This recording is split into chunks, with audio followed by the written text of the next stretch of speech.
बहनों को होगा। जन औषधि केंद्रों पर 80% डिस्काउंट पर दवाएं मिलेगी और अगर किडनी से जुड़ी बीमारी है तो सरकारी अस्पताल में डायलिसिस मुफ्त होगा। बीजेपी सरकार बंगाल की बेटियों को सर्वाइकल कैंसर के मुफ्त टीके लगाएगी। आदिवासी बहनों बेटियों की सिकल सेल बीमारी से जुड़ी मुफ्त जांच होगी। यानी बीजेपी सुरक्षा भी देगी, सुविधा भी देगी, कमाई भी देगी और बहनों को बचत भी देगी।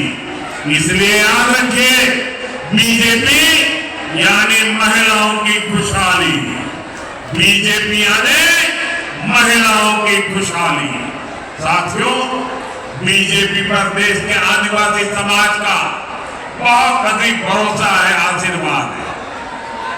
जहां भी बड़ी संख्या में आदिवासी रहते हैं वहां बीजेपी की सरकारें हैं। उड़ीसा हो, छत्तीसगढ़ हो, वहां बीजेपी के आदिवासी मुख्यमंत्री हैं।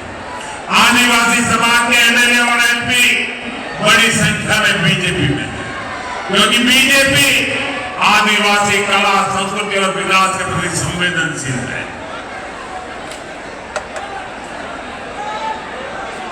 साथियों, पश्चिम बंगाल में बिरहोर, लोढ़ा और टोटो जैसी अति पिछड़ी जनजातियां हैं। इनके विकास के लिए भी पहली बार पीएम जनमन योजना बनाई गई, लेकिन टीएमसी सरकार जनमन योजना से भी अपनी दुश्मनी निकाल रही है।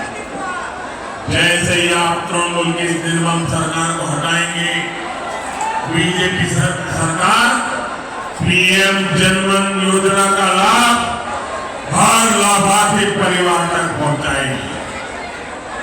साथियों, झारग्राम के हर मतदाता से मेरा एक ही अनुरोध है, इन सभी साथियों को आप हर बूथ पर से विजयी बनाइए, हर बूथ पर विजयी बनाइए, हर बूथ पे जाएंगे, ज्यादा से ज्यादा मतदान कराएंगे।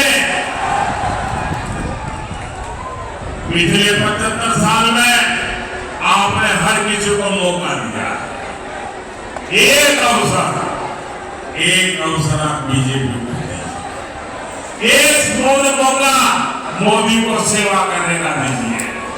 और मैं इस चुनाव में जहां जहां गया हूं, ये पत्रकार मित्र भी मेरे शब्द लिख करके रखे, बंगाल की जनता भी मेरे शब्द लिख करके रखे। इस बार मैं जहां जहां गया हूं, मैं दावे के साथ कहता हूं, 4 मई के बाद बंगाल में बीजेपी सरकार बनना तय है। मैंने देखा है ये चुनाव बीजेपी के कार्यकर्ता नहीं लड़ रहे हैं, ये चुनाव बीजेपी के कैंडिडेट नहीं लड़ रहे हैं, ये चुनाव बंगाल की जनता लड़ रही है। बंगाल की जनता, ये चुनाव बंगाल का युवा लड़ रहा है, ये चुनाव बंगाल की माताएं बहनें लड़ रही है। और इसलिए मैं साफ साफ देख रहा हूं, इस बार टीएमसी की निर्मम सरकार का बचना संभव ही नहीं है, बीजेपी की सरकार बनना तय है। आपके आशीर्वाद के लिए आपका आभार व्यक्त करता हूं, आपको बहुत बहुत शुभकामनाएं देता हूं। मेरे साथ बोलिए भारत माता की, दोनों हाथ ऊपर करके मुट्ठी बंद करके पूरी ताकत से बोलिए भारत माता की, भारत माता की।